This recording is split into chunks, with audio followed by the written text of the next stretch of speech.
Hello, my name is Odero. With me here is Annabelle.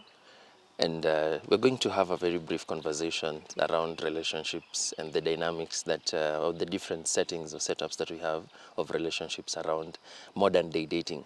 So as we know, people come from different backgrounds, different settings, different achievements in life. There's a key issue that we find interesting, and how it plays out in relationships is turning out to be interesting, and this is finances. So I'm going to start by asking Annabelle a question. At what point do you think you are supposed to disclose your finances to your partner? I think at the point where you feel like anytime you're managing your finances, for example, if it reaches a point where you guys are taking trips together or making any expenses together, I think it's just wise to talk about finances, because sometimes, like, maybe you want to plan a trip to South Africa. At this point, your partner you have to communicate with your partner. I'm comfortable doing this because, and at this point, honestly, just be open with each other about it. Does it matter how you start? Because some people start from 50-50, some people start from it's the man, some people start from whoever calls for the date is the one that pays, some people start from different dynamics. Does that also affect how you get into merging or exposing your finances to each other? Well, obviously, yeah. I think everyone has an ideal world of how they want to handle finances in their relationship. And it usually is from your background, the way you are raised, the way your parents taught you. Some people are like, my dad did not raise me to split bills with a woman. Yes. But some people are like, this life, my mom was strong, etc. We have to split bills, you have to support each other. Like, you don't want to be taken advantage of. Yeah. And some people, they're just very, I know the men are usually I think they're very guarded about finances right now, because you think that you have to be rich. So you're not going to tell someone, I'm not rich. You're not going to tell someone, I make this amount of money that is not a lot. So you're just going to pretend everything is okay. Yeah. And it's the thing, Odero, we were asking you yesterday. Yes. So we don't get to disclose our exact numbers. Yeah, and then you're saying that you want to be stable first to date, so you want to have like this huge pot of money somewhere so that you sound impressive to your partner. I think this also affects how people approach relationships as well, and it's why, like, you find like many men in their 20s, they don't want to approach relationships because they feel like you don't have the ammunition for a relationship. You can't afford you can't afford a relationship. Exactly. And relationships are expensive. Yes, honestly. Yes. They really are. Especially when you get to the point where you're living together, you are sharing bills, you are sharing lives. So you just have to be honest with each other. But yeah, there's this element of financial compatibility. So I'm going to give you two dynamics. One man has prepared himself. He has gotten himself what we want to call this ammunition. He's now ready for a relationship. He knows and he's aware that a relationship is an entity that will be consuming money. But then there's another one who is just not really prepared but moneyed. How do you think dating these two men would play or would come out? Honestly, I have no idea. Honestly, I have no idea, because I think people we try to act like there's our thing we can teach ourselves about money and relationships. But honestly, people are so different.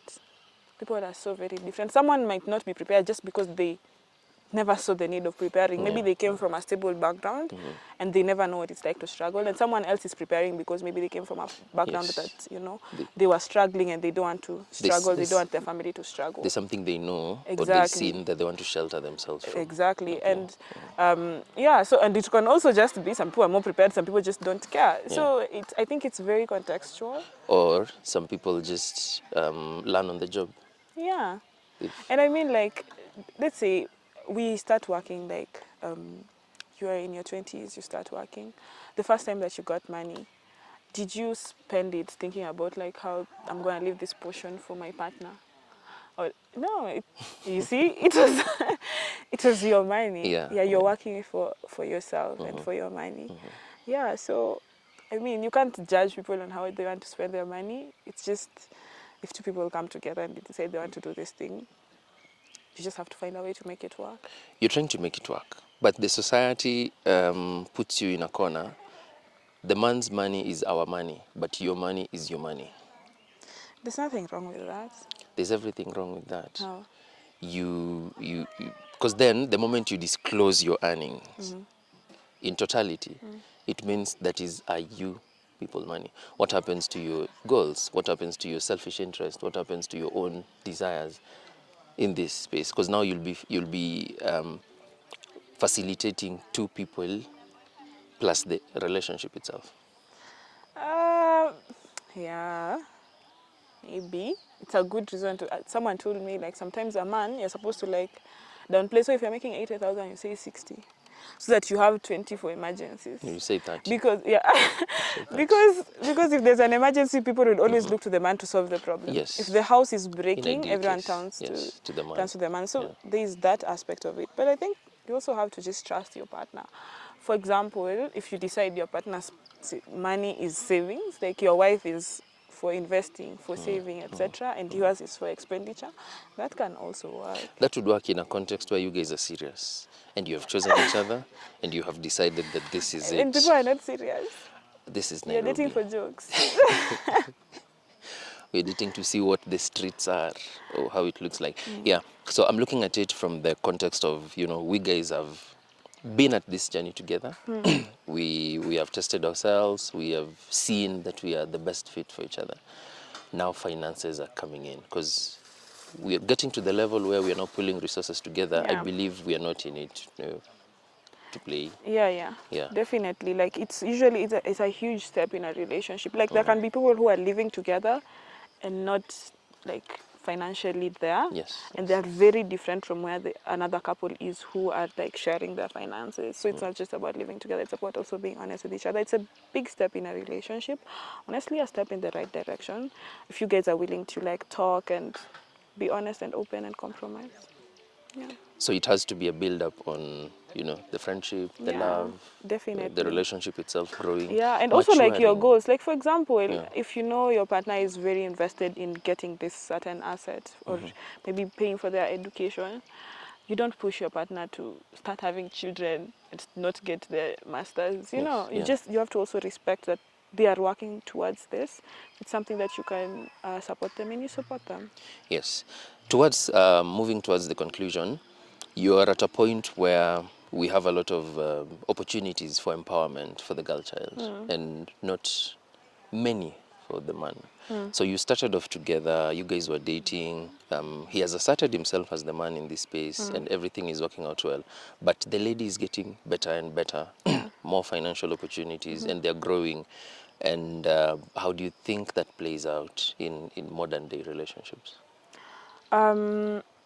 Well, again, I think I've said this answer so many times, but it is so dependent on people. It is so dependent on people because some people, when you come together and you're like, this is us, when you're getting money, you're thinking about how your life as a couple is going to change. So it doesn't matter who is getting the money, the couple as a whole is getting money, which is the ideal situation. It's the ideal situation, Yes, ideally. idea, yes. That is Ideally, how it ought to play how out. it ought to be, Yes. and yeah, how we would like it to be.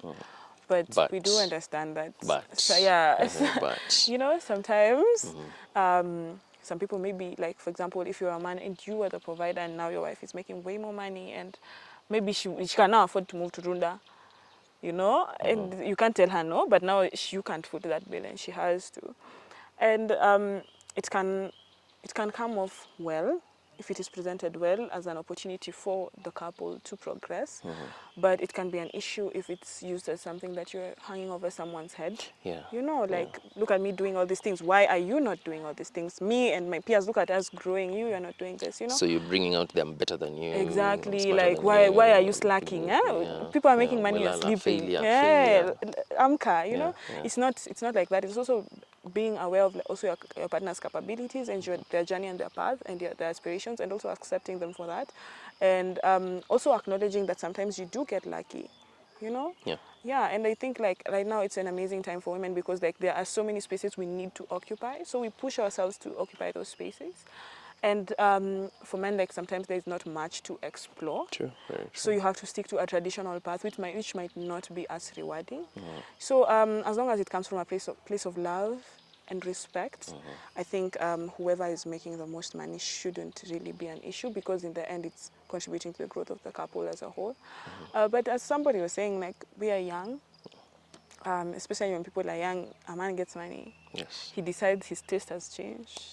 His priorities Just have changed. everything. You know, maybe Totally. you guys were talking about we're gonna get land, etc. But that was a middle class journey, and then he gets this huge salary, and he's like, you know what, we need a BMW, and the wife doesn't agree, etc. So you have to also acknowledge that can happen, and try to just be reasonable with each other and come from a place of love and support. Love, support, and the growth. Yeah, I think definitely. my key takeaway would be the growth. Now, as a final take, what would you advise, or what would you tell couples who are in this financial space and they want to grow each other?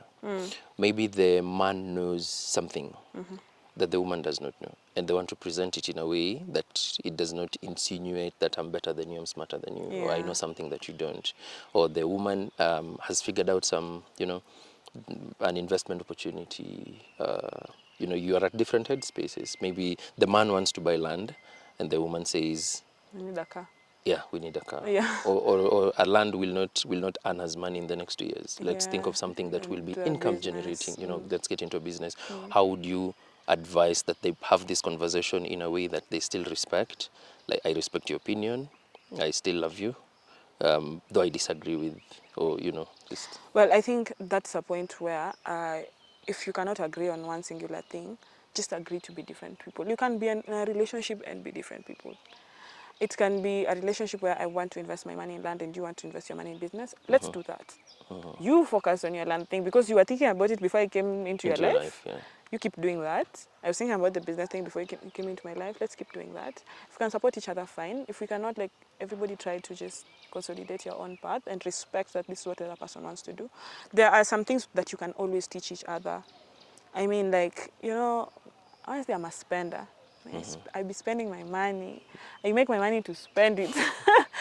But like someone came into my life and helped me to see that, maybe try to think more long term about some things. Maybe there are some things that you want not because you really need them, but you're trying to heal your inner child, because now you're touching money. Satisfying your inner Exactly, child, you're trying to satisfy your inner child. Exactly. So you also need to control your spending. So you can build on each other's strengths, but also understand that sometimes you can just be separate people. You can be open about it, but that doesn't mean you have to change each other. Like, I am just making you aware I want to do business. If you don't want to do it, it's fine, but I'm going to do it. And you also have to respect the other person's decision. So what you're saying is sometimes it's okay when we pick different paths. Definitely. You can't, in as much as merging, it's not always about merging finances. That's not what being financially honest is. Being financially honest is also just making someone aware. You are aware, we're not going to change anything, but like, I just want you to be aware this is what I'm doing. I'm not forcing you to be part of it. If you want to be part of it, amazing. But if not, it's okay. Yeah. You can decide, I can pick my business and run with it. You can buy your land and run with it. Yeah, you're not going to force someone to sell his ancestral land to pay your school fees. That was your goal, your dream. If he cannot support you, you just need to find your way to make it. But you're not going to make him compromise his goals for you.